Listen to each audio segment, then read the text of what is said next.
Alors avant que cette vidéo ne commence, je veux rapidement vous dire à tous que c'est juste pour des fins éducatives et de vérification légitime. Je n'encourage personne à acheter des répliques.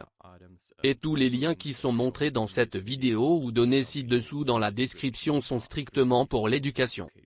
Et maintenant passons directement à la vidéo. Yo, quoi de neuf, les gars? Bienvenue dans une autre vidéo, et aujourd'hui, nous allons déballer et passer en revue certains Rick Owens Ramon de Porsche.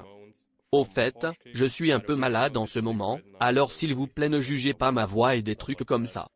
Ouais, je dirais passons directement au déballage, revoir la pièce et parler de la taille du vendeur, des trucs comme ça plus tard dans la vidéo. Au fait, bref avertissement, je ne suis pas très bon à QCRX.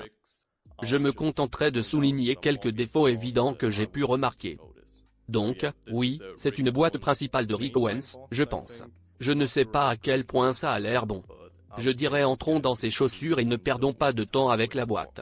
Ainsi, lorsque nous ouvrons la boîte, nous convenons qu'avec cela, comme, sac Rick Owens ici, ça dit des trucs sur la paire. Je ne sais pas à quel point c'est important. Je viens de remarquer cette carte Rick Owens au fond de la boîte. Ouais, ça dit un tas de trucs ici. Je ne sais pas ce qu'il dit exactement, mais oui, tout cela est également inclus. Et maintenant, entrons dans les chaussures. Au fait, nous recevons également des lacets crème supplémentaires.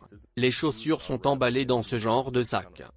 Je ne sais pas, ils ont l'air propres. Nous avons donc un petit problème ici. Je ne sais pas si cette paire existe comme ça en tant que paire au détail, et je vais vous expliquer pourquoi je pense cela. Alors avec Rick Owens, vous avez des plateformes principales et des plateformes d'ombre sombre. Et les plateformes principales ont généralement 7 trous de dentelle, tandis que les ombres sombres ont 8 trous de dentelle. J'ai 8 dentelles, vous supposeriez donc qu'ils forment une paire d'ombres sombres. Mais les plateformes principales portent la marque principale Rick Owens, la semelle extérieure et celle de l'ombre sombre ont la marque de l'ombre sombre sur la semelle extérieure. Et ma paire est genre, un peu mélangée. Il a la marque principale, mais il a une tige sombre, ce qui est un peu bizarre. Mais j'ai trouvé une paire sur Gride qui a exactement la même apparence. Oui, je ne sais pas si cela existe vraiment ou non. Si quelqu'un en sait bien plus sur Rix que moi, vous pouvez commenter ci-dessous. Je veux dire, j'ai trouvé la paire Gride, et bien sûr il pourrait aussi être tiré off comme âme échangée ou quelque chose. Mais je ne sais pas si cette paire existe exactement comme ça car un de détail. Et maintenant, continuons avec la vidéo. Donc, oui, en les comparant à la liste grillée, ceux-ci ont l'air plutôt bien. En fait, la remorque a l'air pas mal. La semelle est correcte ainsi que le branding outsole, qui est une semelle de ligne principale typique. Ensuite, nous avons la fermeture éclair ici. Et voici ce genre de note imprimée, c'est la taille, je pense. Je ne sais pas si c'est correct, mais au moins les paires réelles ont également du texte ici. Le placement des trous ici semble assez bon. En fait, sur l'étiquette intérieure, il y a le logo Dark Shadow. Je pense que c'est encore une fois, c'est un peu déroutant. Je ne sais pas si c'est censé être ici. Si l'un d'entre vous en sait plus sur Rix que moi, laissez un commentaire ci-dessous. Ici, nous avons l'autre chaussure. Ceci a une sorte de lien zip Rick Owens ici. Ici, je ne sais pas si c'est censé avoir ça, mais je suppose que oui. Comme vous pouvez tous le voir, la marque dit en fait Rick Owens et non RR. Je vois toujours comme le font certains badges budgétaires.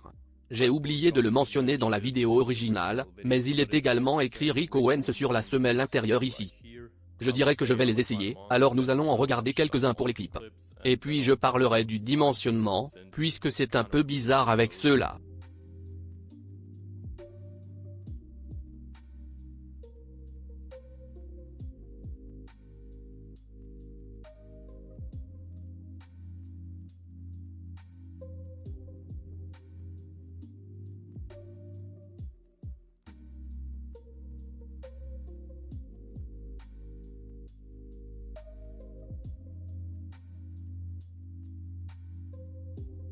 Donc, oui, en ce qui concerne le dimensionnement, je vous recommanderais d'aller avec votre fidèle à la taille ou même taille en dessous d'une demi-taille. Pour référence, je porte habituellement une taille 43 ou 44. Jordans et des trucs comme ça. Et j'ai choisi 43 et ils sont encore assez gros, ils tiennent toujours, donc si vous avez peur qu'ils ne rentrent pas, allez juste avec votre taille normale. Et si vous préférez une sorte d'ajustement serré, puis taillez définitivement une demi-taille. Donc, oui, j'espère que vous en savez maintenant un peu plus sur une paire comme celle-ci. Je les aime vraiment. Je pense qu'ils sont faciles à coiffer, mais ils vont aussi pour beaucoup d'argent. Alors soyez prudents lorsque vous essayez d'acheter une paire légitime. Ouais, l'expédition pour ceux-ci a pris environ 7 jours, ce qui est fou. Et la boîte est en parfait état, pour être honnête. Donc, une boîte de dommages n'est certainement pas une bonne vérification légitime indicateur.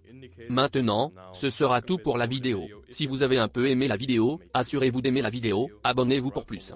Et si vous avez des questions, souhaitez suggérer quelque chose, tout ce que tu as envie de faire, n'hésitez pas à laisser un commentaire ci-dessous. Voilà pour ma part, passe une bonne journée.